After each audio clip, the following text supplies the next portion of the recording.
Hello class 12th के बच्चों, कैसे हैं आप लोग। तो अगला पार्ट आपका है ऑस्मोटिक प्रेशर। कल मैंने जो पार्ट डाला था कोलिगेटिव प्रॉपर्टी, बहुत इंपॉर्टेंट है। आपको यकीन नहीं होगा तो आप जाके PYQ उठा के देख लीजिएगा, ठीक है। सिंपल पेपर उठा के देख लीजिएगा। आज का जो टॉपिक है बहुत सिंपल है, ऑस्मोटिक प्रेशर है। OP नाम से हम इसको जानते हैं। अब समझते हैं इसको आसान फॉर्म में। ये भी कोलिगेटिव प्रॉपर्टी है, अलग से है, बड़ी है, इसलिए हम लोग इसको बहुत अच्छे से पढ़ेंगे। आपने ऑस्मोसिस वगैरह क्लास 6, 7, 8 से 9 से ही पढ़ा होगा। आज हम जानेंगे कि ऑस्मोटिक प्रेशर या ऑस्मोसिस एक्चुअल में होती कैसे है। तो सबसे पहला आपको शॉर्ट फॉर्म यूज़ करना है OP, ऑस्मोटिक प्रेशर। दूसरा, ऑस्मोटिक प्रेशर के लिए समझने के लिए सबसे पहले आपको समझना पड़ेगा SPM यानी सेमी परमिएबल मेम्ब्रेन। बहुत सारे लोग इसके बारे में जानते हैं। तो सेमी परमिएबल मेम्ब्रेन, जिसको हम शॉर्ट फॉर्म में SPM बोलेंगे, ये एक ऐसी मेम्ब्रेन होती है कि जिससे वही मॉलिक्यूल पास होते हैं जिनकी साइज 1 नैनोमीटर से कम होती है। यानी सिंपल लैंग्वेज में कहें, देखो सेमी परमिएबल यानी क्या होता है, ये सेमी कुछ लोगों को पास करता है जिनमें से सॉल्वेंट पास होता है। अच्छा, रीज़न उसका यही है, वहाँ हम लोग बचपन में पढ़े नहीं होते हैं। देखिए, सॉल्वेंट छोटे होते हैं, वाटर के मॉलिक्यूल मान लीजिए छोटे होते हैं, लेकिन जो सॉल्यूट है, जो चीनी आपने मिलाई, जो आपने नमक मिलाया, यूरिया मिलाया, उसके पार्टिकल बड़े बड़े होते हैं, इसलिए वो पास नहीं हो पाते। तो पहली चीज़ SPM के बारे में ये क्लियर होनी चाहिए कि ये सॉल्वेंट को पास करता है, सॉल्यूट को पास नहीं करता है। डन। अब आगे बढ़ते हैं। ये मैंने एक सिस्टम लिया जिसमें एक तरफ सॉल्वेंट है, एक तरफ सॉल्वेंट है, दूसरी तरफ सॉल्यूशन है। क्लियर समझना, एक तरफ सॉल्वेंट है, सॉल्वेंट का मतलब एक तरफ पानी है, दूसरी तरफ सॉल्यूशन है, सॉल्यूशन का मतलब क्या है, जिसके अंदर आपने नॉन वोलेटाइल सॉल्यूट मिलाया है।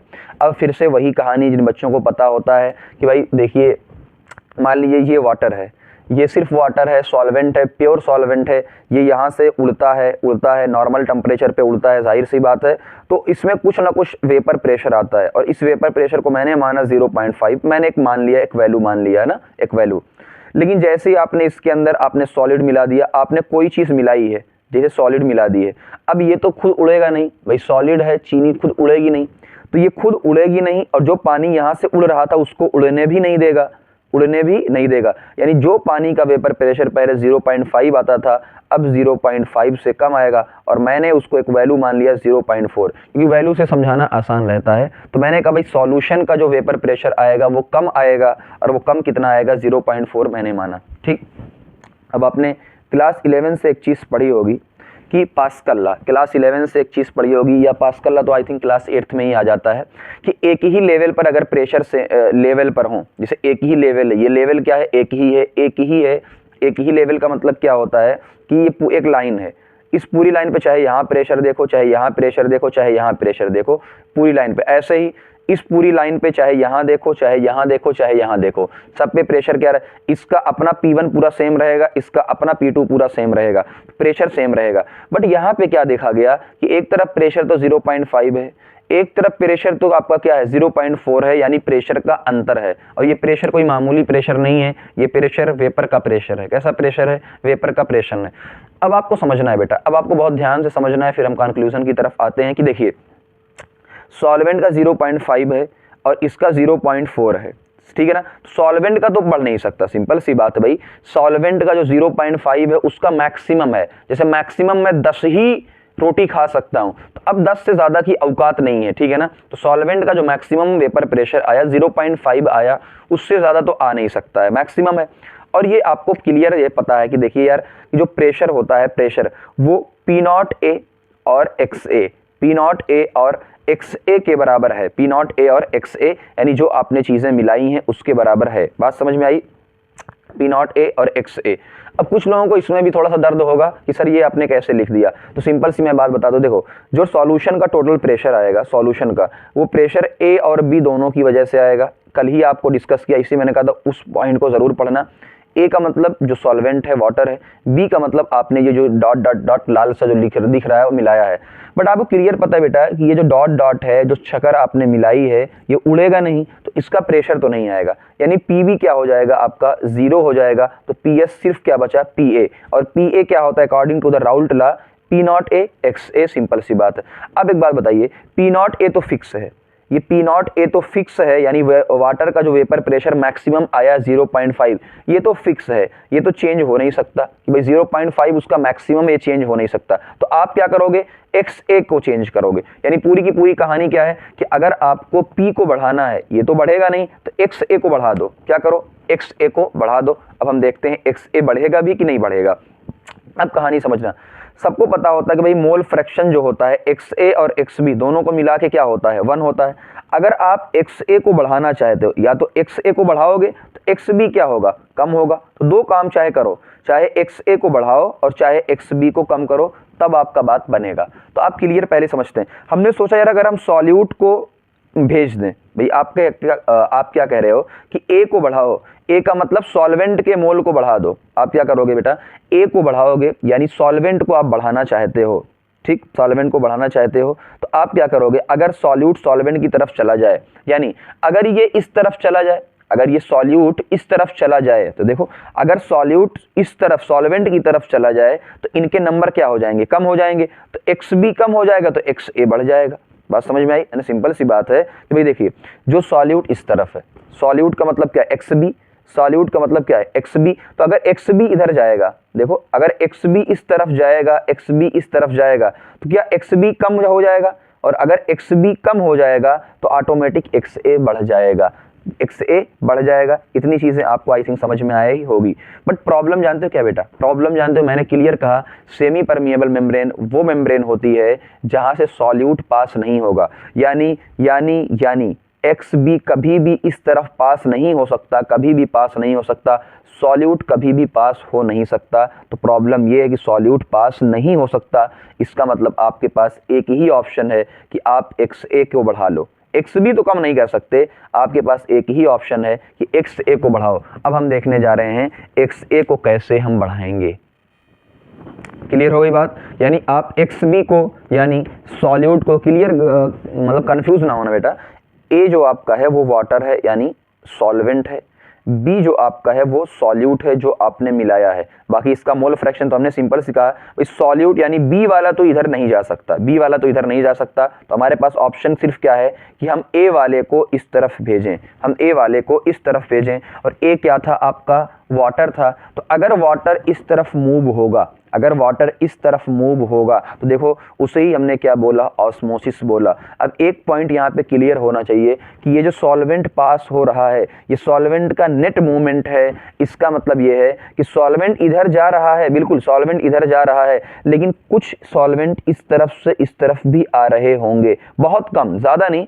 इस तरफ ज़्यादा आ रहा होगा, ज़्यादा आ रहा होगा, इस तरफ थोड़ा। मान लो इधर 100 हैं तो इधर आपके 5 या 10 ही जा रहे होंगे, ठीक है ना। ये और भी रीज़न होते हैं जो आपको पढ़ाया नहीं जाता, यहाँ पे कोई ज़रूरत नहीं होती है ना। जो आपने ये तो एक्टिव ट्रांसपोर्ट, आपने डिफ्यूज और भी क्या नाम सुना होगा, फैसिलिटेटेड डिफ्यूजन सुना होगा, या और भी चीज़ें होती, प्रोटीन वगैरह से होती हैं, तो आपको जानने की ज़रूरत नहीं है। बट इस पर क्वेश्चन कई बार आया है कि यार क्या मूवमेंट दोनों तरफ होता है। हाँ सर, मूवमेंट हो इस तरफ भी होता है और थोड़ा सा मूवमेंट अपोजिट डायरेक्शन में भी होता है, बट हम किसको मान के चलते हैं, नेट मूवमेंट को मान के चलते हैं। बात समझ में आई, ये नीचे मैंने लिखा हुआ है। चलिए थोड़ा सा और समझते हैं इसको, और अच्छे बारीकी से समझते हैं। देखिए अब आपने देख लिया कि यार एक तरफ हमने वाटर रखा था, एक तरफ हमने वाटर रखा था, और एक तरफ यानी सॉल्वेंट रखा था, एक तरफ हमने सॉल्यूशन रखा था। तो हमारा जो मूवमेंट था वो LHS से RHS की तरफ गया, यानी लेफ्ट हैंड साइड से राइट हैंड साइड की तरफ मूवमेंट हुआ, वाटर से इस तरफ मूवमेंट हुआ। ये हमने देख लिया, ऑस्मोसिस कहलाया, ये क्लियर हो गया। दूसरा, अगर सॉल्यूशन डाइल्यूट है, दूसरे टर्म में कैसे देख सकते हैं, अगर आपका एक सॉल्यूशन, दोनों सॉल्यूशन है, यानी इधर भी आपका सॉल्यूशन है, इधर भी आपका सॉल्यूशन है। अब क्या होगा, अब क्या होगा, मान लीजिए इधर डाइल्यूट सॉल्यूशन है, इधर कंसंट्रेट सॉल्यूशन है। तो डाइल्यूट का मतलब क्या है, आपका जो पानी है वो क्या है, ज़्यादा है, आपके पानी ज़्यादा है, यहाँ पे पानी क्या है, कम है। तो फिर भी मूवमेंट किस तरफ होगा, देख लो, हाई वाटर से लो वाटर की तरफ मूवमेंट होगा। कौन सा मूवमेंट होगा, नेट मूवमेंट होगा। क्लियर बात समझ में आ गई। अब एक स्टेटमेंट मैंने दिया, osmosis is the net movement from high concentration to low concentration. ये स्टेटमेंट क्लास 9th से या और जगह आपको डायरेक्ट बोला जाता है या बताया जाता है, ये सीधा गलत है। ये स्टेटमेंट सीधा गलत है। अब समझना क्यों गलत है बेटा, क्यों गलत है, एक बात समझना। ये 2 पॉइंट आपके दिमाग में सेट हो जाने चाहिए। गलत इसलिए है कि देखिए, हाई कंसंट्रेशन, जैसे ही आपने बोला हाई कंसंट्रेशन से कहाँ गए आप, लो, हाई कंसंट्रेशन से लो कंसंट्रेशन। अब बताइए हाई कंसंट्रेशन का मतलब क्या होता है कि गाढ़ा है। कैसा है? गाढ़ा है। इसका मतलब हाई कंसंट्रेशन का मतलब सॉल्यूट ज़्यादा है और जो आपका पानी है वो क्या है? कम। क्या कभी ऐसा पॉसिबल हो सकता है कि कम पानी से ज़्यादा पानी की तरफ आपका नेट मूवमेंट हो? यहाँ पे देखो नेट लिखा हुआ है, मैं क्लियर कर दूं यहाँ पे कि यहाँ पे नेट मूवमेंट लिखा, मूवमेंट होता है, बिल्कुल मूवमेंट होता है, लेकिन यहाँ पे बात किसकी पूछी गई है? नेट मूवमेंट की बात पूछी गई है। बात समझ में आई आपको? तो ऐसा तो नहीं हो सकता। इसका मतलब ये स्टेटमेंट तो गलत है जो आपने पढ़ा है, हाई कंसंट्रेशन से लो कंसंट्रेशन। आपको लिखना पड़ेगा कि हाई कंसंट्रेशन ऑफ सॉल्वेंट। भाई सॉल्वेंट का हाई कंसंट्रेशन है, सॉल्वेंट का यानी वाटर का हाई कंसंट्रेशन है, उससे लो कंसंट्रेशन की तरफ जाएगा। ये आपको क्लियर बताना पड़ेगा, तब आपका स्टेटमेंट सही होगा। बात समझ में आई? जैसे एग्जांपल, अगर आपसे बोले सॉल्यूशन कंसंट्रेटेड है, सॉल्यूशन कैसा है? कंसंट्रेट सॉल्यूशन, कहते हैं ना लाओ डाइल्यूट सॉल्यूशन लाओ, कंसंट्रेट सॉल्यूशन लाओ, इसका मतलब सॉल्यूट ज्यादा है। सॉल्यूशन वाले में कंसंट्रेट का मतलब सॉल्यूट ज्यादा। लेकिन अगर आपसे कहे कि सॉल्वेंट कंसंट्रेटेड है, तब हम कहेंगे हाँ यार ये कह रहा है कि सॉल्वेंट आपका ज्यादा है। बात क्लियर हो गई आपको? चलिए हम चलते हैं ऑस्मोसिस की तरफ। हम किसकी तरफ? ऑस्मोसिस की तरफ चलते हैं। भाई सॉल्वेंट का तीन तरीके से हमने मूवमेंट देखा कि सॉल्वेंट यानी पानी का मूवमेंट LHS से RHS की तरफ जा रहा था, डाइल्यूट सॉल्यूशन से कंसंट्रेट सॉल्यूशन की तरफ जा रहा था, हाई कंसंट्रेशन ऑफ सॉल्वेंट से लो कंसंट्रेशन ऑफ सॉल्वेंट की तरफ जा रहा था। तो अभी आपने देखा बेटा कि ये आपका वेपर प्रेशर इधर 0.5 था, इधर 0.4 था, मूवमेंट इस तरफ से इस तरफ हो रहा था, हमने पूरा देख लिया। अब हम ये कह रहे हैं कि यार अगर मैंने इधर 0.1 का प्रेशर अप्लाई किया, अगर मैंने इस तरफ 0.1 का प्रेशर अप्लाई किया, क्या ये 0.5 हो गया? बिल्कुल सर, ये भी 0.5 हो गया। क्या अब कोई भी मूवमेंट होगा? नो सर, अब जो आपका मूवमेंट होगा वो थम सा जाएगा और यानी बंद हो जाएगा। तो इसी प्रेशर को जो आपने बाहर से प्रेशर अप्लाई किया है, इसी प्रेशर को ही हम लोगों ने बोला ऑस्मोटिक प्रेशर। बताओ कितना आसान था, है ना? ठीक है ना? क्या आपको टफ लगा? समझ में आ गया? क्लियर हो गया? आपने ऑस्मोटिक प्रेशर और कहीं से पढ़ा, आप जाके एक बार देख लीजिएगा, है ना? हम सिंपल तरीके से ऐसी तरीके से समझ रहे हैं कि हमको यार दिमाग में क्लियर हो जाए, हम भी किसी को समझा पाएं। चलिए बात समझ में आई? तो इधर 0.1 का प्रेशर कम था, हम जब वही प्रेशर दे देंगे सब दुनिया थम सी जाएगी, तो आपका कोई मूवमेंट नहीं होगा, नेट मूवमेंट खत्म हो जाएगा। तो इससे ही बोला ऑस्मोटिक प्रेशर। अब हम समझते हैं बेटा, ये तो कहानी हो गई। अब हम ये समझते हैं कि आपने 0.1 का पहले दिया, अब आपने 0.1 का नहीं दिया, आपने अब 0.2 का दिया। कितने का दिया? 0.2। तो ये कितना हो गया? 0.6। कितना हो गया? 0.6। अब बताओ प्रेशर किधर ज़्यादा हुआ? प्रेशर किधर? इस तरफ, यानी अब क्या मूवमेंट इस तरफ होने लगेगा? अब मूवमेंट क्या इस तरफ होने लगेगा? बिल्कुल हाँ, अब मूवमेंट आपका इस तरफ होने लगेगा, क्योंकि इधर का वेपर प्रेशर क्या हो चुका है? ज्यादा हो चुका है। तो बताओ ये क्या था? ऑस्मोसिस। इस तरफ क्या थी? ऑस्मोसिस। क्या ये रिवर्स ऑस्मोसिस है? इसे ही क्या बोला? Reverse osmosis. यानी जब आपने वेपर प्रेशर से ज्यादा प्रेशर अप्लाई कर दिया, सॉरी, जब आपने ऑस्मोटिक प्रेशर से ज़्यादा प्रेशर अप्लाई कर दिया, आपका ऑस्मोटिक प्रेशर था 0.1 और 0.1 पे सब थम से गए थे, लेकिन आपने अप्लाई कितना कर दिया? 0.2, यानी आपने इससे ज़्यादा अप्लाई कर दिया, तो ऑस्मोसिस रिवर्स डायरेक्शन में जाएगी, जिसे रिवर्स ऑस्मोसिस कहते हैं, जो आपने सुना होगा RO वाटर का यूज़ करते हो आप लोग। तो उसमें पानी कैसे साफ़ होता है? इधर देखिए, ये लेफ्ट हैंड साइड था जिधर सिर्फ और सिर्फ क्या था? पानी। ये लेफ्ट हैंड साइड था, समझिए, ये लेफ्ट हैंड साइड था जिधर सिर्फ क्या था? पानी। और इधर आपका RHS में सॉल्यूशन था। सॉल्यूशन का मतलब इसमें गंदगी थी, इसमें क्या थी? गंदगी थी, पार्टिकल थे। जब आपने रिवर्स ऑस्मोसिस किया, यानी मूवमेंट इस तरफ होने लगा, तो इधर का पानी इधर जाने लगा। समझिए, इधर का पानी, देखिए पानी जो है ना, पानी, तो इधर का जो पानी था इस तरफ जाने लगा, यानी पानी साफ होने लगा। इसी प्रोसेस को क्या बोलते हैं? रिवर्स ऑस्मोसिस बोलते हैं। समझ में आई बात?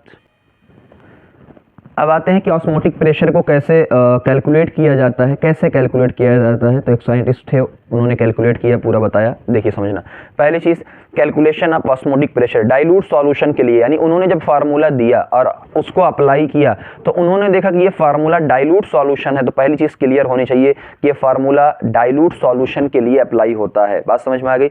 अब आपने गैस इक्वेशन पढ़ा है, PV is equal to NRT। तो P is equal to N/V। V कहाँ आ गया? देख ली, नीचे आ गया, तो यानी N/VRT। तो P is equal to CRT, ये पहले से आप लोगों ने पढ़ा है, P is equal to CRT, है ना? C क्या होता है, कंसंट्रेशन होता है, C क्या होता है, कंसंट्रेशन, R क्या होता है, gas constant, T temperature, P pressure होता है। बट यार अगर ऐसा फार्मूला देते सब क्या सोचते, ऐसा फार्मूला अगर देते सब क्या सोचते कि भैया इन्होंने तो नकलची हैं, इन्होंने तो नकल कर लिया है। तो इन्होंने थोड़ा सा मॉडिफिकेशन कर दिया और क्या कर दिया, इसी P को क्या मान लिया इन्होंने, पाई, प्रेशर को इन्होंने पाई माना, C को C ही रहने दिया, R कांस्टेंट को S कर दिया, R कांस्टेंट को क्या कर दिया, सॉल्यूशन कांस्टेंट। यानी जो पहले गैस इक्वेशन में गैस कांस्टेंट था, इन्होंने बस नाम क्या दे दिया, सॉल्यूशन कांस्टेंट। वैल्यू वही थी जो R की वैल्यू है 0.08 यही वैल्यू थी। तो एक फार्मूला आपका आ गया, pi is equal to CST। है कुछ नहीं, पुराना वाला है कुछ भी नहीं। बात समझ में आ गई। अब अपने पास सॉल्यूशन कितने तरीके के होते हैं according to the osmotic pressure. तो according to the osmotic pressure अपने पास सॉल्यूशन अपने बेटा 3 तरीके के होते हैं। एक पहला पाई 1 इज इक्वल टू पाई 2, यानी पाई 1 जो आपका प्रेशर ऑस्मोटिक प्रेशर था, पाई 1 इज इक्वल टू पाई 2, तो उसको क्या बोलेंगे, आइसोटोनिक सॉल्यूशन। क्या बोलेंगे, आइसोटोनिक सॉल्यूशन बोलेंगे। लो निपट गया मामला मिट ही नहीं रहा, परमानेंट मार्कर चल गया, ओके गलती। ओके चलिए, पाई इज इक्वल टू पाई 2 यानी आइसोटोनिक सॉल्यूशन। आइसोटोनिक क्लियर, यही इसी पे क्वेश्चन आता है। अगर पाई 1 पाई 2 का इक्वल नहीं है, इसका मतलब क्या है, पाई 1 ज्यादा हो सकता है या पाई 2 ज्यादा हो सकता है। तो जो ज्यादा होगा हाइपरटोनिक, जो कम होगा वो हाइपोटोनिक। ये बात तो आपको पहले से पता होगी, कोई दिक्कत की बात आपको नहीं है। चलिए अब हम चलते हैं जिस पर क्वेश्चन सबसे ज्यादा PYQ में आते हैं उसकी तरफ। एक आपके चलते थ्योरेटिकल पॉइंट है, कोई कैलकुलेशन नहीं है कि यार देखो ये जो आपने 4 कोलिगेटिव प्रॉपर्टी देखी है, ये जो आपने 4 कोलिगेटिव प्रॉपर्टी देखी है, ये एक्सपेरिमेंटल मेथड है। अननोन सब्सटेंस का मॉलिक्यूलर वेट निकाला जाता है, इससे अननोन सब्सटेंस का मॉलिक्यूलर वेट निकाला जाता है, एक्सपेरिमेंटल मेथड है। लेकिन सबसे ज्यादा जो प्रेफर्ड किया जाता है MCQ में बार बार जो आता है वो क्या है कि मोस्ट प्रेफर्ड मेथड कौन, हमने कहेंगे osmotic pressure most preferred method है। बट कई बार लिखने को आता है कि ऐसा क्यों है, तो हमने कहा भाई ऑस्मोटिक प्रेशर माइक्रो मॉलिक्यूल यानी प्रोटीन या पॉलीमर का क्या करते हैं, ये मॉलिक्यूलर वेट नापने के काम आता है। रीजन क्या देंगे कि ये इट इज एक्यूरेट, पहली चीज क्या लिखोगे, it is accurate and can be measured at room temperature. एक तो ये एक्यूरेसी इसके अंदर है, दूसरा क्या है, रूम टेम्परेचर पे मेजर करता है।